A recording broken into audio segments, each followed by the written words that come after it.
জুমার রাত, বৃহস্পতিবার সন্ধ্যা থেকে নিয়ে শুক্রবার সন্ধ্যার আগ পর্যন্ত পরিমাণের সবচাইতে বেশি করতে হবে যে আমলটা, সেটা হলো দুরূদ শরীফের আমল।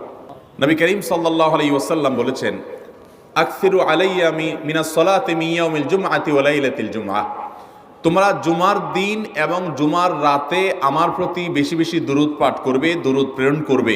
ফাইন্না সালাতাকুম মা'রুদাতুন আলাই, কারণ তোমরা যে দুরূদ পাঠ করো এটা আমার কাছে পেশ করেন আল্লাহর ফেরেশতারা, এবং রীতিমতো নামধাম সহকারে আল্লাহর একদল ফেরেশতা নিয়োজিত আছে। তারা বলেন, আল্লাহ, হে আল্লাহ রসুল, আপনার অমুক উম্মত, অমুক অনুসারী, আল্লাহর অমুক বান্দা পৃথিবীর অমুক প্রান্ত থেকে, অমুক দেশ থেকে, অমুকের সন্তান, সে আপনার প্রতি দুরূদ পেশ করেছে জুমার দিনে, জুমার রাতে বা অন্য সময়ে। এটা নবী করিম সাল্লাল্লাহু আলাইহি সাল্লামের কাছে রিপোর্ট দেওয়া হয় আল্লাহর নিযুক্ত ফেরেশতাদের মাধ্যমে। এই জন্য শুক্রবার দিন এবং রাত, অর্থাৎ বৃহস্পতিবার সন্ধ্যা থেকে নিয়ে শুক্রবার সন্ধ্যা পর্যন্ত